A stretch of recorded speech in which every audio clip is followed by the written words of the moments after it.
let's get comfortable with the uncomfortable. Today on the Prenup Podcast with Kayleigh Christina, co-founder and CMO of Clearstem. Thanks for joining another episode of the Prenup Podcast. I am here today with one of the wonderful founders of Clearstem. Thank you so much for having me. This is so serendipitous. I know. We just met a few weeks ago. I'm so passionate about protecting yourself, prenup, business, personal, and marriage, all of the above. And so this is really special. Yeah. So Kayleigh is an incredible founder, but also a wonderful individual. We met, I'm actually wearing her shorts right now. I've been living in serves lately, by the way. I bought a few of the pieces, obsessed with it. It's the best. And now I have this cute little Clearstem Hampton sweatshirt to go with it, which I love. But we met at my friend Lindsay's event that she did with Dream Ventures and Hannah Brothman. It was So wonderful. And the two of us wanted to immediately get on the paddle court to play paddle or padel. Like, I found my girl that wants to like go play. I was so excited. My thoughts were like, we want to play. We're here to play. Yeah, everyone else was networking gracefully. The two of us were like, okay, so can we get a lesson? Like, get us on the court. Exactly. And then, of course, one thing led to another. And she came the following day to another event that we hosted. And I was wearing my prenup hat and sparked conversation. And this lovely woman has been married, divorced, and is now engaged to an incredible man. So tell me first of all, tell me a little bit about your company. Yeah. So my co-founder Danielle and I, which is also a relationship in itself, truly. And we do have our like co-founder prenup that we made together in the early days. But we started our company Clearstem. We started about 8 years ago. We met about 10 years ago. So it really all started when we met. Danielle is an acne specialist. She owns San Diego Acne Clinic. And at the time, I was in my mid-20s and aggressively struggling with acne. I'd gotten off birth control and my whole skin, whole body decided to freak out. That's one thing that you never know about any medication, by the way. Getting on or off any medication, your body can choose to view it as traumatic, even if you don't, right? I was on birth control for 10 years. I'm getting off it. That doesn't feel traumatic to me, right? Yeah. But it was traumatic for my body. And I've heard this happen not only with birth control, but just other medications. And someone will be like, well, I've tried different medications and this one, you just really never know how your body reacts. So some women deal with testosterone rebound effect after getting off birth control. Okay. So basically like the pill specifically, certain versions of it will suppress testosterone. Yes. And depending on how long you were on it, I was on it for about 10 years. I was put on birth control at 14 for acne and mood swings when really I had divorced parents. I just should have been in therapy. Like, of course I had mood swings. I was a teenager struggling with acne with divorced parents. Like, so every single thing is like a triple threat. Literally, of course I had mood swings. Like I was a hormonal teenager. So when you get off birth control, your testosterone has been suppressed for 10 years. All of a sudden it comes back like a rubber band. And sometimes your body doesn't know how to reacclimate right away. Okay. So I dealt with like really, really aggressive, cystic, angry, pustule, red acne for about a year. Wow. And I had a full-time job, but on the side, I went back and got my certification as an integrative health practitioner, nutritionist, because I've always just been so passionate about root causes in the body. I'm always like, okay, why is this happening?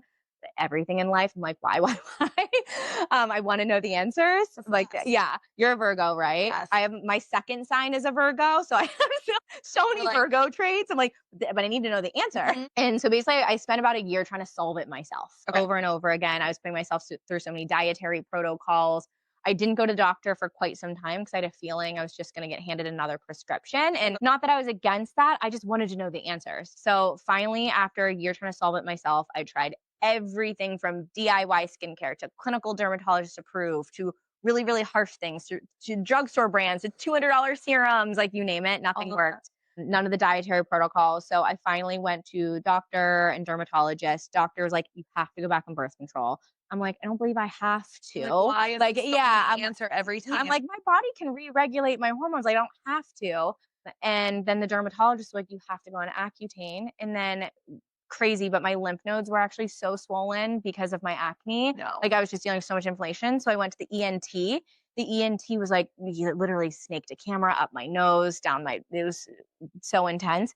He said if the inflammation of my lymph nodes were so aggressive, if they didn't go down in the next like 6 to 8 weeks, then we could schedule surgery to remove them. And that's when I was like, no, I'm 24 years old. No, We're not this doesn't removing make my any lymph sense. nodes because it was a whole thing. So thank goodness I found Danielle. I almost went on Accutane. I found Danielle and she cleared my skin in 2 months. It's root cause education, which is everything we've rolled up into Clearstem. We always say our number one product is free education. Like you can find on all of our socials, on our blog, on our website, everything. We provide root cause education to acne, and we have a pore clogging checker because one of the biggest external causes of acne is externally clogging your pores with certain ingredients in certain products. So you can check all your current products to see what's clogging your pores, swap them out. Of course, Clearstem is no pore cloggers in skincare, but we also have a lot of makeup recommendations from other incredible brands that have no pore cloggers. So we always recommend other brands too. And then all of our internal education for Clearstem. And Danielle and I just met. We vibed so quickly. I'm like the marketing community building brain. She's the science brain. She's the formulator behind all of our products. And we're so yin and yang, and we connected. We always joke because sometimes we'll go on podcasts and they'll be like, what's it like to start a business with your friend? And we always like pause. And we're like, well, we weren't friends. Like, Yeah. we weren't. We genuinely weren't. And I actually think that made us so much stronger because we believed in the same thing. We had the same missions, had the same goals. We had one product for 3 years. Now we have over 20. And we really just bootstrapped every step of the way. Our singular goal was to just help remove the suffering and those who are struggling with their skin and struggling with acne. And I've made every decision because of that the entire way. That. And here we are 10 years later. We'll talk about like having an actual mission and purpose. Yeah, just sticking to that. Okay, so now let's get into the good stuff. Okay, so tell me about your first marriage. How you met your first husband. Like, give me the originals. Yes. So I graduated college, and my first job I moved to Cleveland, Ohio. Okay. And I met my ex-husband like 2 weeks after I graduated college. I was like, I'm out on my own. I'm an adult. I'm not going to get in a relationship. And we met, and it was just so easy. Like so easy. It almost, like, looking back on it, it's so crazy. It looked like a fairy tale. It looked perfect. Not a single thing was off or wrong or anything. And we got along. We never fought, which retrospectively, it lacked passion. But at the time, I come from a family of divorced parents. I came from, for lack of a better word, a chaotic childhood, in and out of court battles, having to stick to a contract to the point where, like, if my dad had to pick me up at my mom's house at 7 p.m. on a Sunday night, if he was 5 minutes early, they'd make him wait outside. Like, they were so by the book. How long did it take them to get divorced? It was actually really quick, really, really quick. My mom left. I think the longest battle was just, and this was a forever battle, literally until I was like 16, was just me. Like, the contract. That was the biggest battle. The divorce itself, really fast, really quick, but we went back to court so many times for, what is it called? Just childcare. Child support. Child support, custody. That was it. That's where I was losing. So went back to court so many times for custody. Did you ever have to appear in court? Yeah. Oh my God. I got convinced one time to file a restraining order. I was too young to know. File a restraining order against my dad in order to break the contract, because that was the only way the police couldn't make me go to my dad's house. Because I was, like, becoming a teenager. I didn't want to have to go to a certain house on a certain time. I'm a teenager. I want to feel a little freedom, a little independence. I didn't want to leave my friends every single weekend. And one time I tried to not go to my dad's house, and I got the police called on me, and the police were like, I'm so sorry. Like, we have to make you go to your dad's house. The only way you don't have to go right now is if you file a temporary restraining order. I was 14. I had no idea what this meant. Also, luckily, like my dad's. You shouldn't have to. You shouldn't have. You shouldn't have to. Yeah, the police were like, we have to force you to go. It was horrific. But they battled the contract until I was about 16, 17 years old. That's when I, like, put my foot down, and that's when I kind of, like, just lost it. And I was like, can I just, like, choose where I want to be when? Siblings? Yes, but they're both half. So I was the only child that had to go in back this and forth. divorce. Yeah. Younger or older siblings? Younger. So yeah, you were really kind of in this on your own. In it. And it was so sad. I mean, I would try to confide, like, so many other friends' parents would try to help. They'd be like, you can confide in me. They would think that they're helping, but then they'd tell my parents. I'd get grounded for things that I'd say, like, I'd get in trouble. Chaos. Yeah, so I just learned to, like, just be quiet.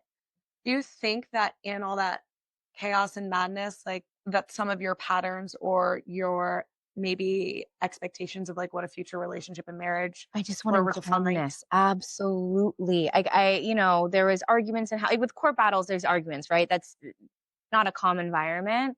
And so I think the relationships that I started to crave were just so calm. Nothing wrong. No one raises their voices. Like nothing is wrong. So calm and like Sent you in the responsible. opposite direction a Yeah, lot. so far opposite. Yeah, and for that period of time though, that's exactly what I needed. Yep. Like I look back and that relationship was what I needed at that time to teach me certain things.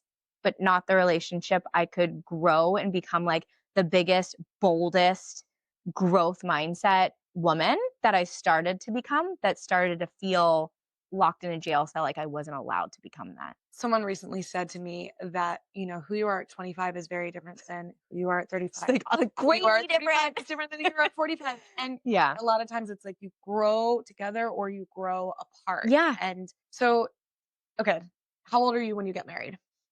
24. Okay. And how long were you engaged before that? We got engaged very quickly, and then our engagement was about a year and a half. Yeah, but we got engaged about a year, like a little after. Now looking back, I'm like, oh my God, that's so fast. But now I'm 34, and now it feel like it takes so long to understand who a person is, and not only who a person is, it's more about how they're going to behave or act in maybe the good and the bad in life, the highs and the lows of life. And I feel like if you don't experience those lows with someone and see how you operate as a couple, to me, that's how you see how you're going to grow together. So you guys get married at 24. Yep. Calm, wonderful, Hmm. lovely, amazing chapter. Yeah. When did you kind of start to feel that maybe this wasn't the chapter forever? Starting Clearstem. So I had a full-time job, kind of just we both did. So we were able just to kind of operate in our own lives, kind of like just monotonous, like just same pattern, same routine.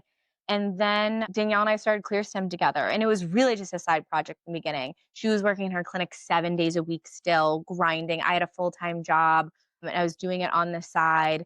And then after about like a year or two, Clearstem like really started to become a thing. And I was also in that stage of life, and I think we've all been through it, like that you're growing. You're testing uncomfortable things. It's like I call it the do one uncomfortable thing a day phase of life. Yes. Where it's like I look back and I'm like, oh, it's a little cringy of me, just like the things I was doing. But you know what? I was making myself uncomfortable. You were I was growing. pushing the boundaries. I was growing. I also I feel comfortable saying this on the podcast, but I feel like I didn't know what I wanted sexually at a young age. I Yes. started to also feel into my body. I started to become a woman. Oh, I started to totally. leave the girl inside of me and truly become, I just got chills, truly Yeah. become a woman. My sexual needs, my partner needs, my loving needs, my love languages. All of it. When you're young, you're just kind of like, it's whatever. It's a relationship, your date. Like, you don't really know who you are. You don't fully know your body yet. And I was like discovering myself and my body and my needs. And yeah, the relationship I wanted to last a lifetime. And we just started to become two different people. So to answer your question, probably about, I think it's probably 2 years after we got married, 2.5 years after we got married, I spent a whole year thinking, what's wrong with me? Because he's an amazing guy. He's sweet. He's nice. Like he's an amazing guy. I was like, what's wrong with me? Why do I want more? Why do I want more out of this? This Like, looks why like is this not enough for me? yes, from the outside it looks fairy tale, looks picture perfect. Why is this not like what's wrong with me? So I went on a whole year of self-discovery of what's like I'm the problem, what's wrong with me. And then the whole next year, I realized our relationship was very boring. And I spent a whole year trying to liven it up. I was like, let's do coaching, let's go out on fun dates. And he continually, for over a year, would be like, go do that with your friends. You want to go to a concert? I want to stay at go do that with your And you're like, friends. no, I want to go to Yes. this concert with you. Like, Yes. I want to actually have this experience with you. So I spent a year and a half going on so many girl But I'm trips. so lonely. I remember crying to my mom. And my mom and I got really close during this time because I didn't realize how lonely you could feel in a relationship. And I finally connected with my mom because my mom's been through 2 divorces now. I finally really connected with her deeply on how you can feel so alone in a relationship. And I never understood that until I felt it myself. And I was like, I am so alone. Like, I'm like, getting teary-eyed right now. I'd never felt so alone in my whole life. Well, 'cause Like, sometimes it's not the physical presence, right? It's like you could go to sleep with someone every night in a oh, bed next to you yep, and still feel. feel Feel like I couldn't tell him I feel like I truly couldn't express the full version of myself. I had to knock myself down a few notches, and that was the version he was comfortable with. and to not overshadow. Mhm. Yeah. So, okay, so what were some of the things that you did that year to really kind of, I guess, figure out who you were? I did some, like, fun retreats. I went on, like, a yoga and Reiki retreat in, like, Palm Springs. I You were just just saying yes. yeah, I was just saying yes, I really was. Yeah, I went to just so many different, like, women events. And I was in San Diego at the time. There were so many of these women events at this time, just so many connecting, meditation, yoga, just, beautiful conversation style events, right? Where just women were connecting with women. And I finally got to express the full version of myself with these other women. And then it made me even more sad because I was like, how can I be the fullest version of myself with these people that I just met, yet the person I'm going to sleep next to, I can't be this person with. And I started to love myself more with other people that weren't my husband.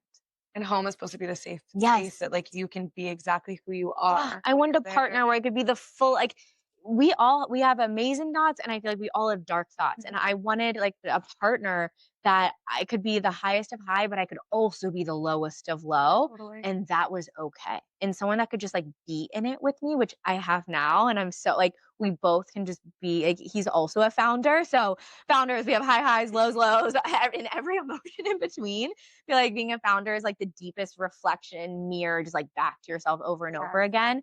And we can just connect and be in those really, really tough times together. And I feel so seen for even like the darkest parts of myself, but also feel so seen for like the biggest, brightest, boldest version of myself as well. So what okay, so you realize that this is not gonna last forever Mm-mm. and you decide I want a divorce. Did you have a prenup in your first marriage? No, we did not. This was not even a like I thought prenups were for like the ultra, ultra, ultra wealthy. Truly. So it wasn't even a conversation. Not even a It wasn't conversation. even Not even a thought. Neither and no one brought it up to you from no, your family, both sides are even on your side because of your parents. yeah, no. And none of my parents and all of their divorces, there's like 3 totaling, and no prenups happened in Okay. any of those. And so you decide to get divorced. How was the divorce process? Emotionally, not even like Yeah, legally. Like, it kinda how just did you it even kinda happened one day, it kinda just blurted out of my mouth. I'm the kind of person that tries to come up with the best way to say something, which can many times delay me saying it. Or 9,000,000 times in your head of how yes, you're gonna do it? when, how like, what's that entry sentence? How do I start How that? not hurt you? How do I oh my god, I didn't wanna hurt I was terrified of hurting him, and I kept being like I remember talking to one of my best friends and being like, "I you know what? I think September is gonna be better for this." It was like exactly, it was like January. I was like, "That just feels like a better time. I think I can wait until then." And I remember her being like, "Kayleigh, I don't I don't think you can wait." And she's also like, "Why?" She's like, "How are you gonna do that?" Like I was so I'm such a positive, happy person, and internally I felt so miserable. I was doing everything I could to be out of the house because that's where I could feel myself. I couldn't feel myself Breathe. in the house. I can breathe in the house. So finally one day I was leaving for Danielle and I just got a cute little house in this place called Idlewild in California, which is like a mountain town because Danielle knew I needed to get out of that house. And so she's like booked a little weekend and I accidentally like kind of blurted it on my way out because he had asked me like, is the reason why you've been so sad recently because of me? And I was like, I don't know. And then I kind of had to leave. Like Danielle was waiting for me. She's outside. I had my bag packed and it was kind of a chaos of a weekend after that. And I wanted to soften the blow. So at first I was like, maybe we should try separating. Like, let's just see how this is. Like, can we spend some time apart? Because I felt like I just couldn't breathe and I just needed space to breathe. I was like, Mhm. can we spend some time apart? Can I collect my thoughts by myself? Like, I just need some me time. And he was like, well, how long? I'm like, I don't know. And like, he's like, will you see other people? I don't want to say, I You don't have no know. Can we, idea. yeah. And when he was like, if you can't answer those questions, then like I'm not separating. And then that's when I said like, then I want a divorce. And we went to a couple therapy sessions to actually figure out how to do it amicably. And those were just the worst. I had a panic attack mid therapy. I couldn't breathe. I was like hyperventilating. Like it was like the emotions are so crazy. It's physical. Yes, I'm not an overly anxiety prone person. Have I had anxiety? Absolutely. But I do not suffer from chronic anxiety at all. And I had chronic anxiety during Body this keeps time. score. Oh my God, my whole body. I had never taken like Xanax before in my life. And Danielle had given my co-founder, Danielle had given me some because I was such a mess. It made me normal. It made me function. It made me be able to get through the work day. So many friends that have said that. I thought Xanax like knocks you out, whatever. When you have such crazy anxiety, it made me normal human so I could just get work done during the day. And that was the craziest thing Wake to up, me. function, and go to bed. Oh my God, I could function during the day.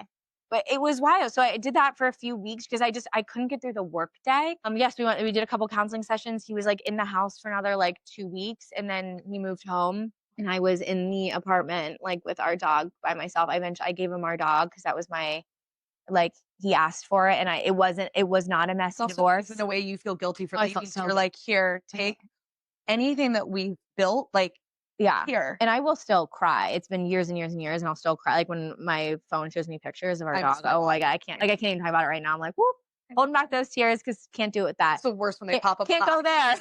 Like anything else I'll talk about. Can't go there or I'll lose it. But yeah, there's like a few weeks in the house where I just couldn't. And then learning how to come back into the dating world and dating apps was so crazy. At like under 30 too. I wasn't even 30 yet. And like, what was your first date back? This is like my favorite question to ask people because they're so wild, these stories. First date back? Date. Oh, I like didn't know how to function in dates either. like because I felt so embarrassed, which I'm not now. I'm so confident in the fact I was divorced. I feel like I got to live 1,000 lives. I feel like I can I see relationships differently.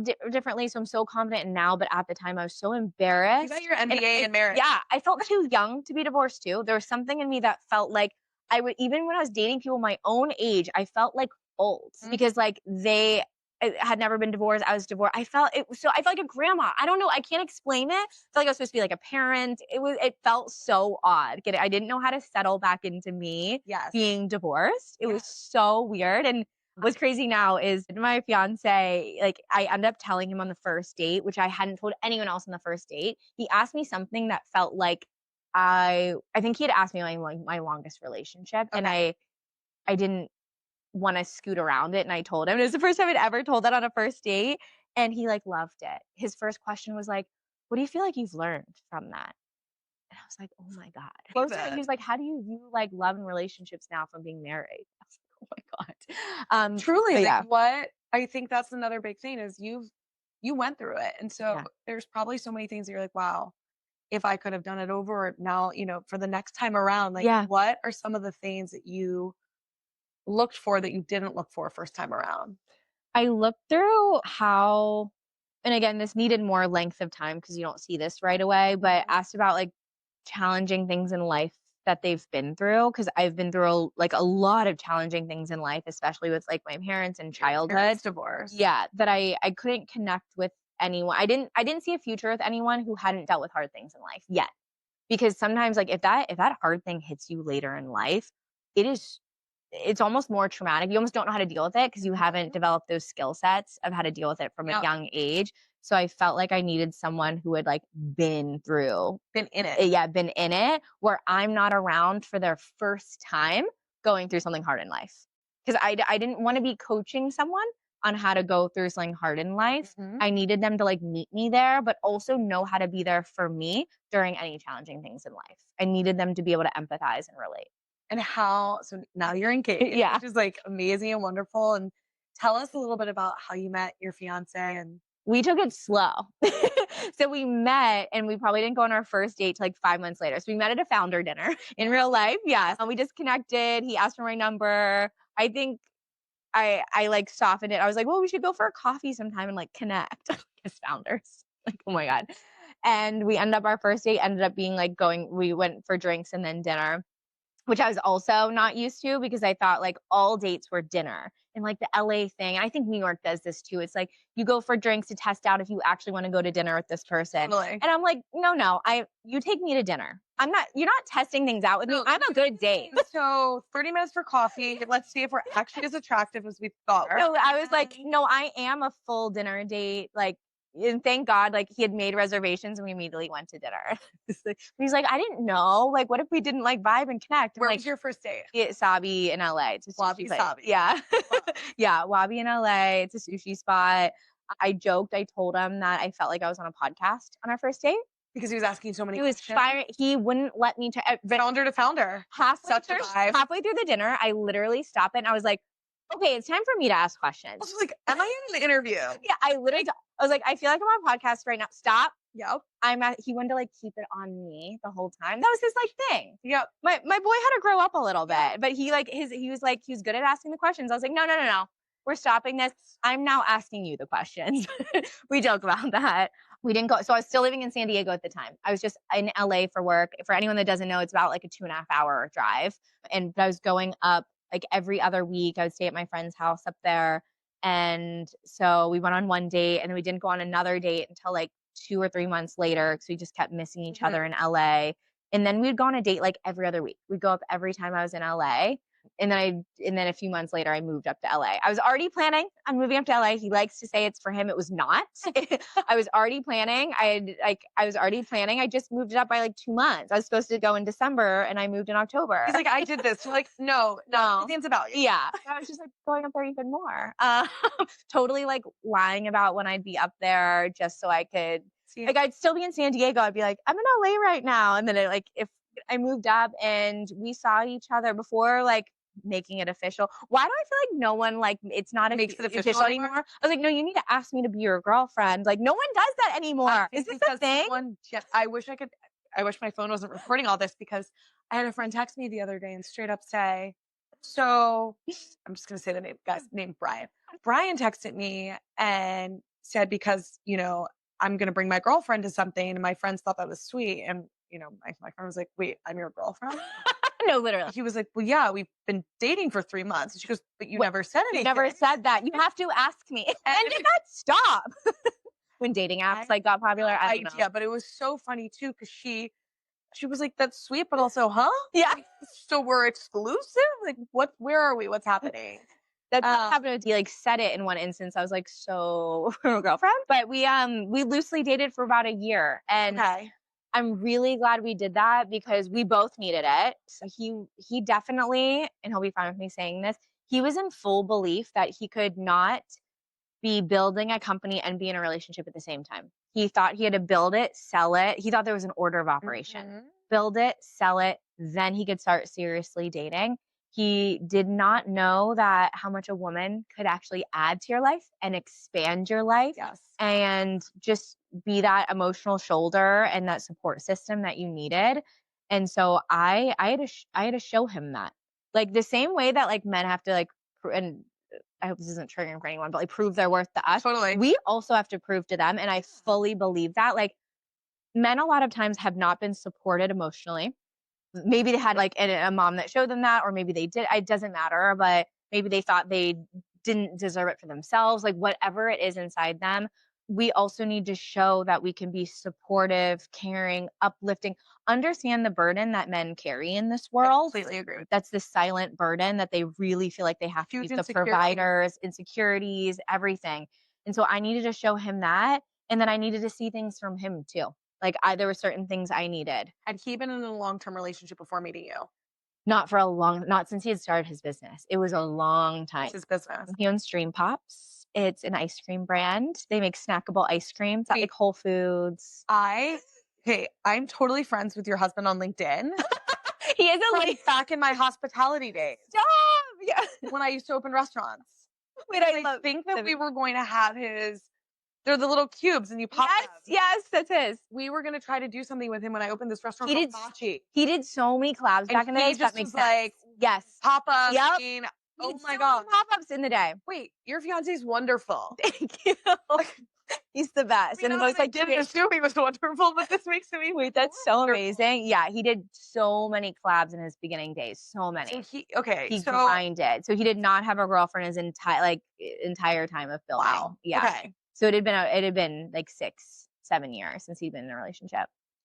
So you guys meet, you take it slow, you start dating, and then when we were like, okay, this is my person, or this is my partner Yeah. for this period of life. So I think there was times we started to both feel it, but I'll really say where it was like solidified. Like we eventually moved in, and that was like a big thing of like, oh wow, like we are partners, we're growth. But where it really, really, really, really got sealed in is he went through over a year ago, he went through cancer and chemotherapy. So 2 years ago, he got cancer first. They removed the tumor, and then it came back a few months later, and he went through months of chemo.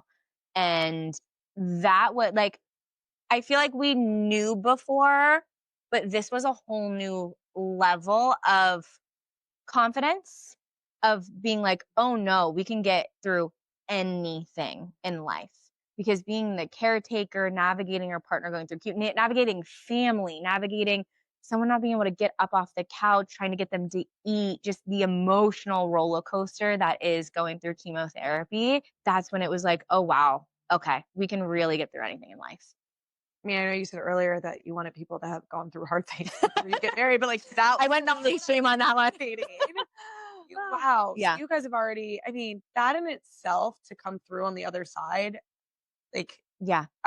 he's in remission now. Yeah, he's in remission. He's been cancer free for over a year now. It's been God. amazing. But like navigating two founders and two businesses together While also going through that. yeah, while also going through it. He also has a ton of investors. So like it was a whole thing. They're like, but how's the business? Like there was some like gnarly things that I saw with investors only caring about the state of the business at that time that I will What's so crazy never to me forget. about that is like, I don't want to say that cancer has become normalized, but it really, so my, you and I know you talked about this, one of the reasons I'm starting this company is because my dad's cancer treatments, and Yeah. he died of it. And it was like the worst thing ever. Yeah. And I will never forget that there were people in my life and there were people I worked with and for that were gracious, grateful, supportive, and like understanding. And then there were people that were so the lack of empathy and or just acknowledgement Yeah. of wow, that's a whole chaotic situation you're going through. And it is life or death.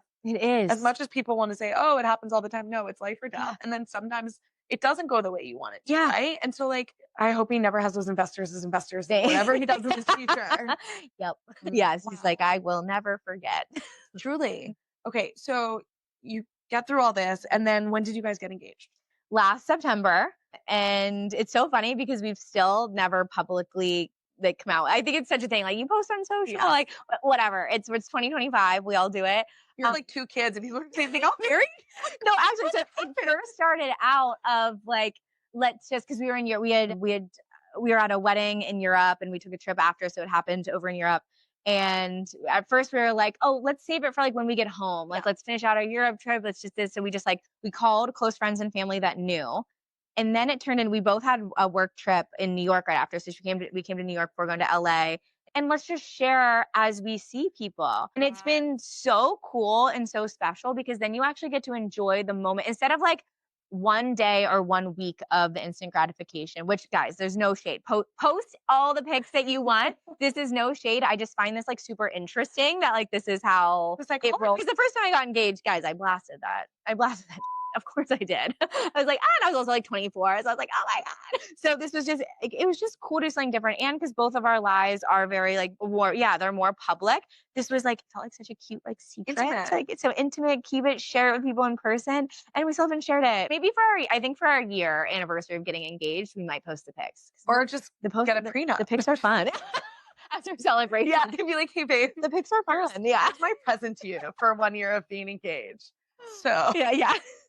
So tell me, have you set a date, any of that, or is it done nothing? Which is we talk about it all the time. We're in like that dream state, which is so fun, where we just talk about the biggest, boldest things, the smallest thing, like all of it. So we're just like we're in dream state. So, I'm a big believer. Like I love marriage and I love love, and a lot of people are like, oh, why would you start this company if isn't that because you want people to get divorced? I'm like, No, this strengthens love. exactly. No, I want people to go to their graves together. I want people to be holding hands in their To not be 70s and 80s. fearful that like if they do something, yeah, to not be fearful their So, whole have you relationship. guys broached the subject yet of getting a prenup? We have, yeah, we've talked about it so much. 'Cause especially as founders too. Yeah, I think actually the first time we really talked about it was actually a few days after we got engaged. We were having lunch in Milan and we both just started talking about it because you know, his dad has built companies. I don't feel that I deserve anything that was supposed to go to him from any like Mhm. from any family things. Like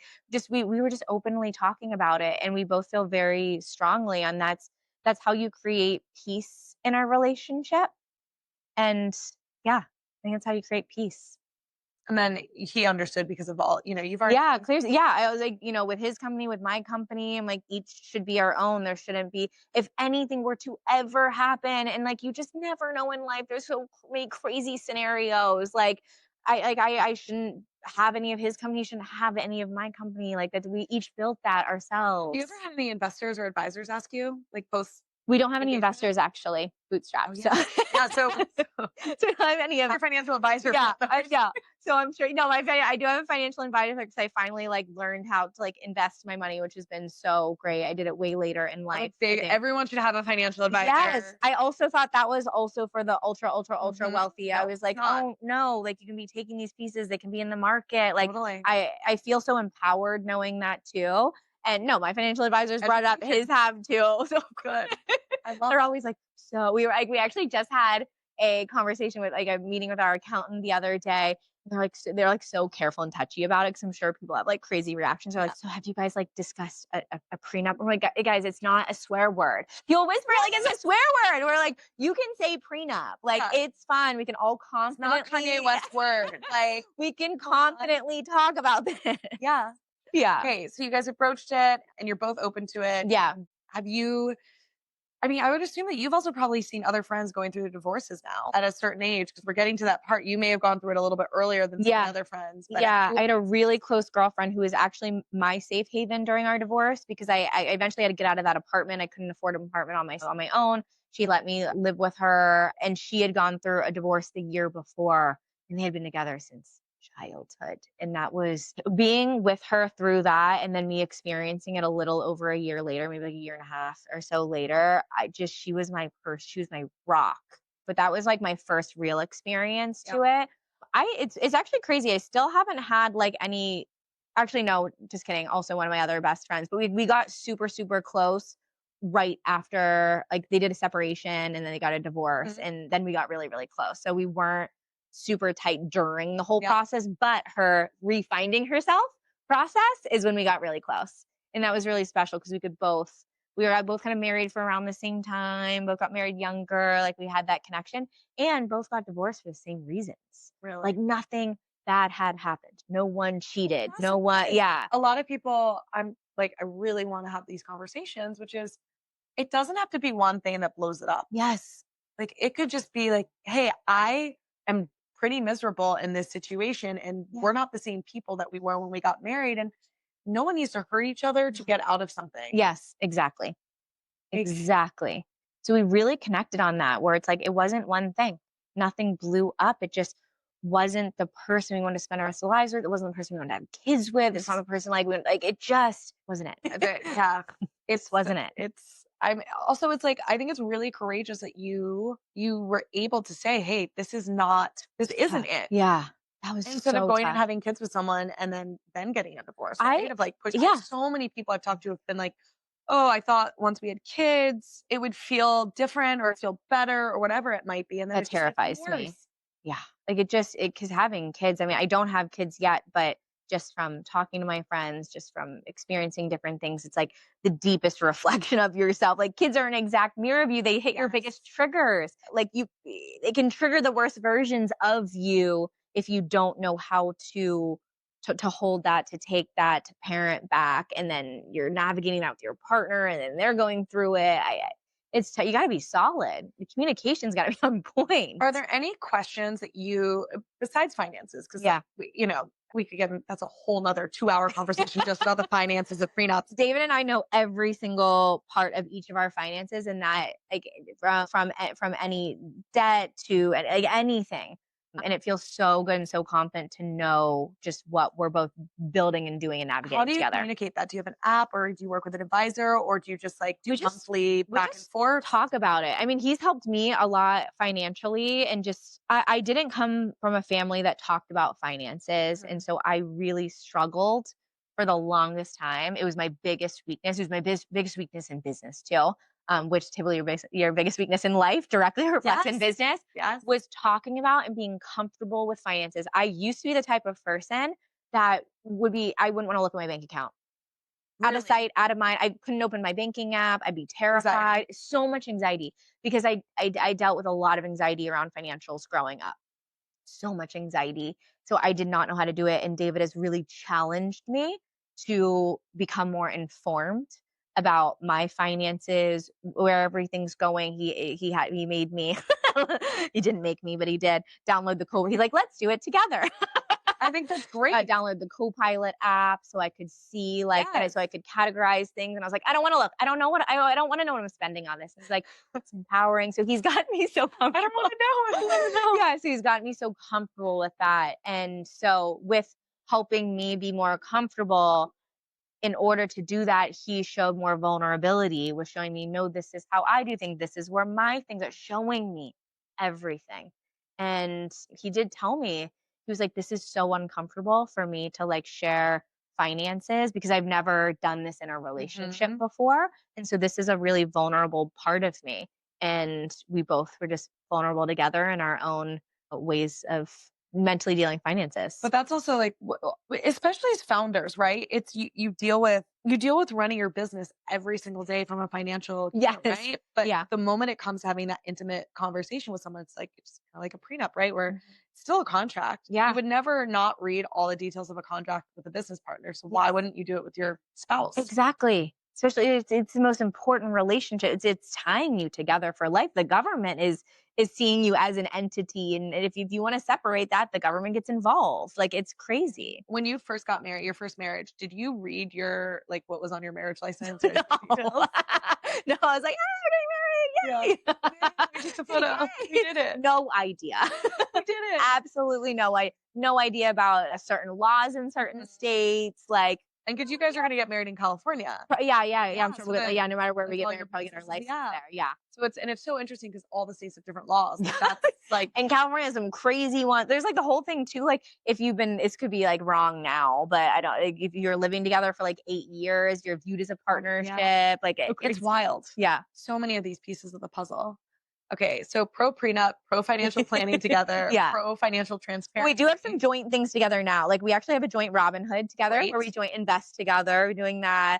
We do like heavily talk about finance. Like we don't have any joint bank accounts. At some point, we'll still have our separate. Yes. And then we'll have one together that we both put money into, but still That's have the way our to do it. separate. We'll have some joint investing together. We've already jointly invested in some companies together. Great. And so we're both investors and advisors. And so like we have some joint entities like that together. I love that. That's amazing. Yeah.